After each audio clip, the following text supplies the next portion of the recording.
जैसा कि फ्रेंड्स आपके सामने दिया गया है यहाँ पर सेंट्रल टेंडेंसी, ठीक है। सेंट्रल टेंडेंसी में मैं लिख दी मीन, मीडियन और मोड। मीन का मतलब मैंने बता दिया था, हिंदी में हम माध्य कहते हैं, मीडियन को हम हिंदी में कहते हैं मध्य का, और मोड को हम हिंदी में कहते हैं बहुपद। तो जैसे कि आपको समझ में आ ही गया होगा फ्रेंड्स। अब हमें क्या करना है फ्रेंड्स, अब इसमें कुछ नहीं करना, सीधा सीधा जैसे कि यहाँ पर मैंने एक क्वेश्चन रख दिया एग्जाम्पल के तौर पर, हम इसके माध्यम से आपको समझाऊंगा। तो क्वेश्चन दिया गया marks score in exam by 6 student, ठीक है। इसमें बोला जा रहा है कि है ना, एक एग्ज़ाम में छः स्टूडेंट यानी 6 छात्रों ने, 6 छात्रों ने क्या करा, उनने ना एग्ज़ाम में इतने स्कोर करे हैं, यानी मार्क्स करे हैं स्कोर। तो देखिए 40, किसी ने 38, किसी ने 42, किसी ने 50, किसी ने 60 और किसी ने 80। तो इस तरीके से इतने 6 स्टूडेंटों ने इतने इतने मार्क्स स्कोर करे हैं। तो हमें इसका क्या करना है, मीन निकालना है। तो ये मीन निकालने के वैसे तो फ्रेंड्स तीन या 4 तरीके होते हैं। मैं आपको यहाँ पर केवल 2 तरीके समझाऊंगा, बाकी आपको एक्सरसाइज में जब सॉल्व करके बताऊंगा तो आपको मैं बताता जाऊंगा। तो ये पहले 2 तरीके समझ लेते हैं। एक फर्स्ट तरीका जो है, जो कि आपको कॉमन होता है, उसको कहते हैं हम एक्स बार इजिकल्स टू में एवरेज। तो एक्स बार का मतलब समझते हैं फ्रेंड्स, एक्स बार जो दिख रहा है ना यहाँ पर, इसको हम कहते हैं मीन। अगर इसके ऊपर आप बार नहीं लगाओगे तो यहाँ पे ये मीन नहीं कहलाएगा, तो सिंपल एक्स कहलाएगा। तो इसलिए बार लगाना जरूरी है, तो ये मीन होता है, ठीक है। इसका फॉर्मूला क्या होता है, एवरेज। तो एवरेज का तो आप जानते ही होगे फ्रेंड्स, औसत लाभ, या हमने सीखा ही होगा अकाउंट्स वगैरह में। अगर नहीं सीखा तो मैं आपको बता देता हूँ। जो औसत लाभ होता है ना, उसको हम किस तरीके से सोल्व करते हैं, जितने भी नंबर्स होते हैं उनको टोटल कर दो, और उनकी जितनी भी क्वांटिटी होती है, मतलब जैसे 5 नंबर हैं, 5 को जोड़ दिया, अब 5 है इनकी क्वांटिटी, तो 5 से डिवाइड मार दिया, उस तरीके से औसत निकलता है। वही इसका सेम मीन का फॉर्मूला होता है। तो जैसे कि यहाँ पे दिया गया X bar is equals sum of observation upon में नंबर ऑफ ऑब्जर्वेशन, यानी कि इसमें बोला जा रहा है कि यहाँ पे जितने भी ऑब्जर्वेशन दिए गए हैं, यानी 6 स्टूडेंट के जो मार्क्स दिए गए हैं, इनको हमें टोटल करना है, जोड़ना है। फिर इसके बाद ये कितने, 1 2 3 4 5 6 है ना, 6 स्टूडेंट के, तो 6 से इनको डिवाइड मार देना है। तो आ जाइए, चलिए हम इसको एग्जाम्पल के तौर पर सॉल्व करते हैं। तो जैसे कि मैंने यहाँ लिखा एक्स बार इजिकल्स टू में सम नंबर्स ऑफ बोला है ना, तो 40 प्लस 38 प्लस 42 यानी 42 प्लस 50 प्लस 60 प्लस 80, है ना। इसको लिखने के बाद लाइन कीजिए, अपॉन में 1 2 3 4 5 6 नंबर हैं, तो नंबर ऑफ ऑब्जर्वेशन कितने, 6 हो गए। अब इन्हें हम जोड़ के क्या करेंगे फ्रेंड्स, डिवाइड मार देंगे। तो आ जाइए, चलिए फटाफट इसे जोड़ते हैं। तो देखिए 40 और 40 80 होते हैं, 80 यानी 82 हो गए, क्योंकि 2 आ गए यहाँ पर। 40 और 42 इनमें हो गए 82, है ना, 82 हो गए, यानी 82 और 38 यानी कितने हो जाने चाहिए हमारे, 82 और 38 हमारे हो जाएंगे फ्रेंड्स 120 हो जाएंगे, ठीक है। 120 के बाद आपको क्या करना है, यहाँ पे और जोड़ते हैं 120 और 80, यानी कि एक जी हो गया, जी जुड़ गया। अब 120 और 80 कितने हो जाएंगे हमारे, 200, है ना। 200 और 60 कितने होंगे, 260, ठीक है। 260 और 50, 260 और 50 कितने हो जाएंगे, 260 और 50 हमारे गिन लीजिए, हमारे हो जाने चाहिए। तो जैसे ही मैंने आपको बता दिया आपको कि यहाँ पर 260 और 50 310 होंगे, ठीक है। 310 में यहाँ लिखा अपॉन में 6 से इसको डिवाइड मारो, तो 6 1 जा 6, 6 5 जा 30, ठीक है। तो 6 5 जा 30, एक बचा, एक इसको हासिल दे दी, तो ये 10 हो गए। तो यहाँ पर 6 5 जा 30 हो गए, ये 10, यानी कि 6 1 जा 6। 10 में से देखो फ्रेंड्स, अगर 6 जाते हैं तो 4 बचते हैं। तो यहाँ पर देखो हासिल यहाँ पे 4 बच रही है, तो अपने मन से हम 0 लगा देते हैं कि हमने दशमलव जब जैसे ही लगा लिया तो 0 लगा लेते हैं अपन, है ना। तो जैसे ही 0 लगाया तो 6 के पारे में 40 आते हैं, 6 5 जा 30, 6 6 जा 36, 6 7 जा 42, तो 6 6 से 36 होता है, तो यहाँ पे 6 लिख सकते हैं आप, है ना। इस तरीके से सीरीज चलती रहेगी। तो हम क्या करते हैं, पॉइंट के बाद एक नंबर तक से सॉल्व कर देते हैं। यहाँ पे 51.6, तो ये आपका क्या हो गया, मीन आ गया, यानी कि माध्य आ गया, ये आपका सॉल्व हो गया आंसर। इस तरीके से आपका होता है फ्रेंड्स, इस तरीके से अपन इसमें माध्य को यानी मीन को सॉल्व कर सकते हैं। तो जैसे कि आपको ये पहला तरीका समझ में आ गया होगा, आ जाइए हम इसको सॉल्व करने का एक और तरीका बताते हैं, जिसमें मान लीजिए तो नंबर ऑफ स्टूडेंट के मार्क्स थे, लेकिन मान लो वहाँ पे स्टूडेंट भी आ जाते हैं मार्क्स के साथ साथ, तो हम कैसे सॉल्व करें दोनों एक साथ। तो जैसे कि इससे नीचे ही मैंने एक एग्जाम्पल दिया है यहाँ पे देखिए मार्क्स लिखा है, इसे हमने एक्स आई के नाम से डिनोट कर दिया है। नंबर ऑफ स्टूडेंट है, इनको हमने एफ आई के नाम से डिनोट कर दिया है, ठीक है। तो देखो मार्क्स हमने लिख दिए 30, 40, 50, 60 एंड 70, और इसमें स्टूडेंट लिख दिए हमने, किसी की 30 है 1, 40 किसके है 3 स्टूडेंट के आए, 50 किसके आए 3 स्टूडेंट की, 60 2 स्टूडेंट के आए हैं, और 70 एक ही स्टूडेंट के आए हैं, ठीक है। इस तरीके से हमने इसको लिख दिया है। हाँ, यहाँ पर हमने क्या करा है, इसके लिए अगर इस तरीके से कोई टेबल अगर बन के आया है तो हमारे लिए एक फॉर्मूला होता है, वो आपका हमने सामने लिख दिया है, X bar equals to sigma F I X I upon में सिग्मा एफ आई। यहाँ पर sigma F I into X I है, तो यहाँ पे हमें इंटू में एफ आई और एक्स आई है, इसलिए हमने क्या करा, इन दोनों का इंटू कर दिया, तो लिख दिया एफ आई इंटू एक्स आई। और यहाँ पे जो सिग्मा है ना, सिग्मा का मतलब जो होता है, जो भी नंबर है मतलब मान लो सिग्मा के आगे जो नंबर दिए गए हैं इनका टोटल होना चाहिए। तो चलिए मैं आपको अभी समझा देता हूँ प्रैक्टिकल देखिए। तो देखिए जैसे एफ आई और एक्स आई है, इनका इंटू कर दो, तो 30 का इंटू 1 में करोगे कितना आएगा 30, 40 का इंटू आप 3 में करोगे 4 3 या 12 120 है ना, 50 का इंटू 3 में करो 5 3 या 15 यानी कि 150, 60 का इंटू 2 में करो 6 2 या 12 यानी कि 120 है ना, 17 का इंटू 1 में करो तो कितना हो गया 17 है ना। तो इस तरीके से सॉल्व हो गया। अब यहाँ पे वो लास्ट में क्या है 0 है ना, यहाँ पर जोड़ लेते हैं ये कैसे क्या होगा, 7 और 3 कितने होगा 10, 10 और 5 15, 15 और 2 16 17, 17 और 2 18 19, 19 हो गया, 19 की 9 हासिल 1, यहाँ पे 1 हासिल आ गई, 1 2 3 4 यानी 490। तो यहाँ पे ये कितना आ गया 490। तो जैसे कि फ्रेंड्स मैंने आपको बोला सिग्मा किसका होता है, जितने उसके आगे जो भी नंबर होते हैं उनका टोटल कहता है, यानी उनको टोटल करने के लिए कहता है सिग्मा में, है ना। तो जैसे कि मैं आपको यहाँ पे दिखा रहा हूँ, देखिए ध्यान से आप यहाँ पे देखिए, मैंने यहाँ क्या करा, इनका टोटल कर दिया 490 आ गया ये, ठीक है। आपको ध्यान से देख ही रहा होगा फ्रेंड्स, जैसे 490 आया है ना यहाँ पर। अब क्या करना है, यहाँ पर जैसे सिग्मा के आगे क्या एफ आई, तो एफ आई का भी टोटल कर लीजिए। तो कितना है 1 3 4 और 3 कितने हो गए हमारे 7 हो गए, 5 6 7 है ना, 7 और 2 कितने हो गए 8 9 और 1 कितने हो गए 10 हो गए। तो यहाँ पे 10 आ गया, तो इसका टोटल कर दिया। अब तो आप समझ गए होंगे सिग्मा के आगे जो नंबर होता है उसका टोटल करने का मतलब होता है सिग्मा, ठीक है। अब देखिए जैसे कि सिग्मा एफ आई और सिग्मा एफ आई और एक्स आई का मान आ चुका है, तो यहाँ पे फिट कर देते हैं। तो एक्स बार लिखा इस में सिग्मा एफ आई और एक्स आई का मान कितना 490 लिख दीजिए, अपॉन सिग्मा एफ आई का मान कितना 10 लिख दीजिए, 0 से 0 काट दीजिए, एक्स बार का अपना मान कितना आ गया 49।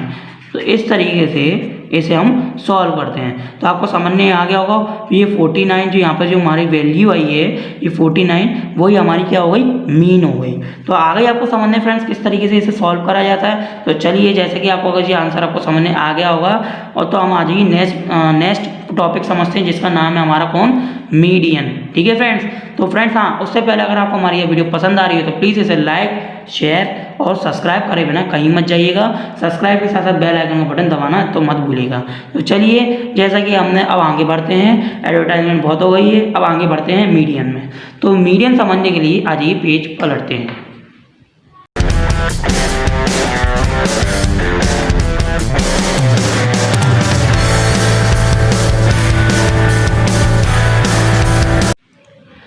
तो देखिए फ्रेंड जैसे कि मैं आपको बताने जा रहा हूँ मीडियन को हम हिंदी में कहते हैं मध्यिका, और मध्यिका को आप सभी जानती होंगे भली बात ही। जैसे कि अब मैंने यहाँ पे एक डेफिनेशन लिखी है, आज ही समझते हैं। दिया है value of the middle observation. यहाँ पे बोला जा रहा है कि मिडल ऑब्जर्वेशन का मतलब ये होता है कि कोई भी आपके ऑब्जर्वेशन दिए गए हैं, जैसे कि ये ऑब्जर्वेशन दिए गए हैं, इनके बीच का जो पॉइंट यानी ये 30 ये दिख रहा है वो मीडियन कहलाता है। बट इसे सॉल्व करने का थोड़ा सा एक चेंजेस तरीका होता है, वो कि हम आपको प्रैक्टिकल के रूप में समझेंगे। तो देखिए यहाँ पे मीडियन को सॉल्व करने के लिए यहाँ पे दो फॉर्मूले हैं, एक तो ऑड एक इवन के। जब ऑड वैल्यू पूछे तब ये फॉर्मूला लगेगा और इवन पूछे तब ये टर्म का फॉर्मूला लगेगा। यहाँ पे पावर में टी एच लिखा है ना, टी एच ये टर्म्स को है ना डिनोट करती है, यानी कि ये फॉर्मूला जो दिख रहा है ये केवल आपको टर्म्स बताएगा, यानी कि इसका नंबर ऑफ टर्म्स बताएगा, ये मध्यिका नहीं बताएगा, यानी मीडियन नहीं बताएगा कि मीडियन की वैल्यू निकल जाएगी इसको रखते हैं। लेकिन जब इस फॉर्मूले को आप डिनोट करोगे, यहाँ पे इसको पुट करोगे इस फॉर्मूले को, तो इससे आपको उसकी टर्म्स पता चल जाएगी और उस टर्म्स के जरिए आप है ना मीडियन को निकाल सकते हैं। तो जैसे कि यहाँ पे मैंने दिया क्वेश्चन में marks score in exam by 5 student, जिनके एक के दिए 20, एक के 40, एक के 30, एक के 35, एक के 45। तो इनमें हमें क्या करना है, इन्हें क्या नाम है, इसको सॉल्व करना है मीडियन के रूप में। तो सबसे पहले मीडियन को कोई भी सिंपल इस तरीके का कोई क्वेश्चन आ जाए तो इसको सोल्व करने के पहले नंबर इसको इंक्रीजिंग नंबर में लिखा करो, यानी कि छोटे से बड़े नंबर में। तो इन सभी में छोटा नंबर कौन सा है, इन सभी में छोटा नंबर है हमारा 20, ठीक है, कॉमा इसके बाद हमारा है आई थिंक 30, कॉमा 13 के बाद आपका आएगा कौन सा, 30 के बाद आप देखिए आपको मिल जाएगा 35, 35 के बाद 40 और 40 के बाद 45। तो ये दिख रहा है आपको, यहाँ पर हमने इसको है ना छोटे से बढ़ते क्रम में लिख दिया, यानी कि इंक्रीजिंग साइड में लिख दिया। तो अब यहाँ पर क्या करना है, अब हम यहाँ पर क्या करेंगे, ये फॉर्मूला डिनोट करेंगे। आप देखिए अब आपको ये पहचानना है ये ऑड या इवन, तो इससे आपको नंबर गिनने पड़ेंगे कितने इसके ऑब्जर्वेशन है, नंबर ऑफ ऑब्जर्वेशन। तो 1 2 3 4 5, यानी कि ये ऑब्जर्वेशन दिख रहे हैं ये 5 है, यानी ये 5 टर्म्स हैं। अगर ये 5 टर्म्स हैं तो यानी 5 क्या हो गया, ऑड हो गया या इवन हो गया, आप ये पहचान के बताइए। 5 जो है आपका वो आपका होता है ऑड, क्या होता है, ऑड। तो 5 अगर आपका ऑड होता है तो आपका फॉर्मूला कौन सा लगेगा, ज़्यादा लगेगा, है ना। तो चलिए फटाफट हम यही फॉर्मूला लगा देते हैं। यहाँ पे जो एन है ना, एन यहाँ पे आपको जो बोला जा रहा है एन की वैल्यू, यहाँ पे जो एन है ना, एन कौन हो गई, ये टर्म्स हो गई, यानी जितने भी नंबर्स होंगे उतने नंबर्स आपको यहाँ लिखना होगा। तो जैसे स्टूडेंट्स ने कितने स्टूडेंट्स ने मार्क्स स्कोरिंग करें, 5 स्टूडेंट्स, तो 5 स्टूडेंट का यानी 5 यहाँ आ जाएगा। तो देखिए जैसे कि इसे सॉल्व करते हैं तो लिखिए यहाँ पर फटाफट लिखते हैं हम मीडियन, मैंने लिखा मीडियन इज इक्वल्स टू में ये फॉर्मूला है n प्लस के 1/2 के ब्रैकेट के बाहर लिख दी यहाँ पे th इस बात को शो करता है कि ये टर्म्स चल रही हैं, ठीक है। तो मैंने यहाँ पे इसको एरो लगा दी इस तरीके से, तो आप समझते ही होंगे, यानी जे की जे लिखना है। यहाँ पे n की जगह क्या लिख देंगे, 5 प्लस के 1 चल रहा है, ये 2 हो गया, ठीक है। यहाँ पे th चलन दो, ठीक है। अब इसके बाद क्या करना है दोस्तों, यहाँ पे जैसे 5 हो गया, 5 और 1 कितने होते हैं हमारे 6/2, 2 से इसको काट दो, कितना आ जाएगा आंसर, 2 3 जा 6, यानी कि आपको ये टर्म्स आ गई है 3 की पावर th, ये क्या है, थर्ड टर्म्स है। और थर्ड टर्म्स इसका मतलब ये हुआ यहाँ पे जो हमने इंक्रीजिंग साइड से जो नंबर लिखे इंक्रीज करके, तो उन नंबरों में तीसरे नंबर पे जो भी डिजिट दी गई होगी वो आपकी क्या कहलाएगी, मीडियन। ये आपकी मीडियन नहीं कहलाएगी, ये तो आपकी है नंबर ऑफ टर्म्स निकाल रहा है जो कि मध्य का, यानी मीडियन की टर्म्स बता रहे हैं, मीडियन कहाँ पर मिल सकती है आपको। तो यहाँ पर गिनिए शुरू में 1 2 3, तीसरे नंबर पर कौन दिया गया, 35, तो यानी कि आपका कौन हो गया इस सवाल का मीडियन हो गया 35, ठीक है फ्रेंड्स। इस तरीके से मीडियन निकाली जाती है। तो मीडियन कौन हो गया, 35 नंबर का।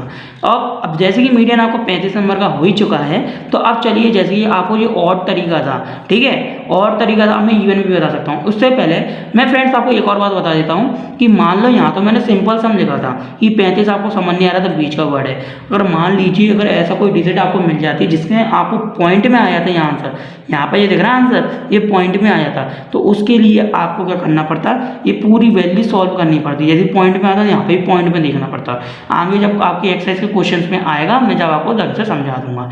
तो चलिए जैसे कि मैं आपको एक तरीका बता चुका हूँ मीडियन का, अब दूसरा जो इवन में बताते हैं, इवन में कैसे सॉल्व करना है ये भी मैं बता देता हूँ।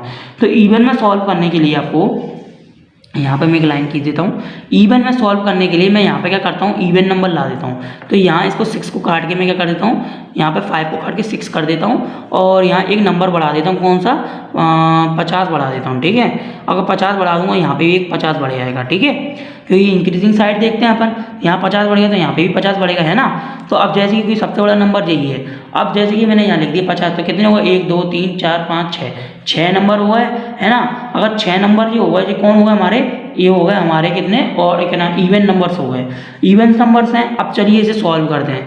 तो इवेंट्स के लिए अपन क्या करते हैं, यहाँ मीडियन लिखेंगे, डायरेक्ट वैल्यू रख देते हैं एन की वैल्यू क्या हो गई, 6/2, ठीक है। यहाँ पे प्लस का निशान, यहाँ पे प्लस लगाया, यहाँ पे 6/2 प्लस के 1/2, ठीक है। मीडियन ऐसा कैसा चल रहा है, 2 3 जा 6, 2 3 जा 6, ठीक है। यहाँ पे 3 का 3 ऐसा का ऐसा एज इट इज आ जाएगा। इसकी पावर में th लगा देता हूँ, यहाँ लगा देता हूँ th, यानी टर्म्स को डिनोट करता है। अब यहाँ पे जैसे 2 के पाले से 6 को काटा 3 बचा, और 3 और 1 कितने होते हैं, 4, इनको 4 की पावर 3 आ गया। अब यहाँ पर अपॉन में क्या बचा हमारा 2 बचा। अब यहाँ पे फ्रेंड्स ये गलती मत कर देना कि इन दोनों को जोड़ने की, तो यहाँ पे ये दोनों जोड़े नहीं जाएंगे, यहाँ पे आप ये जोड़ नहीं सकते क्योंकि टर्म्स की कंडीशन में है। यहाँ पे हम लिख देंगे, अब डायरेक्ट वैल्यू रख देंगे कौन कौन से थर्ड टर्म में कौन है और फोर्थ टर्म में कौन है। तो चलिए जैसे कि मीडियन में थर्ड टर्म में यहाँ पे कौन है 35, तो 35 यहाँ रख दीजिए वैल्यू, प्लस फोर्थ टर्म में कौन है 40, इसके आगे वाला, तो 40 लिख दीजिए और प्लस अपॉन में 2, इन दोनों को जोड़ दीजिए। इन दोनों को जोड़ोगे तो कितना आ जाएगा, देखिए 40 और 35 कितने हो जाएंगे हमारे 75, क्योंकि 40 और 40 80 होते हैं, यहाँ पे 40 से कम 5 है, 35 जो है वो 40 में कम 5 हो गया, इसलिए 75 कहलाएंगे। तो 75 अपन ने लिख दिया अपॉन में 2। अब यहाँ पर 2 से इसे डिवाइड मार दो, अगर आप 2 से डिवाइड मारना चाहते हो तो मार सकते हो, नहीं भी मारना चाहते ऐसे भी छोड़ना चाहते हो तो छोड़ सकते हो, लेकिन हम फिर भी यहाँ पे डिवाइड मार देते हैं। तो 2 3 जा 6 है ना, 2 3 जा 6, यहाँ पे 6 का अच्छा 7 में से 6 का 1 बचा, 1 इसको दे दिया, 15 हो गए।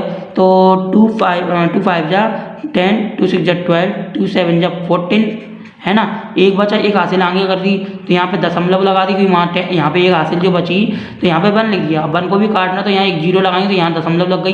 अब 2 5 जा 10 है ना, 2 5 जा 10 हो गया तो 0 हो गया, यानी 37.5। तो जी आपको समझने आ गई ना 37.5, इस तरीके से ये मीडियम निकल के आ गई।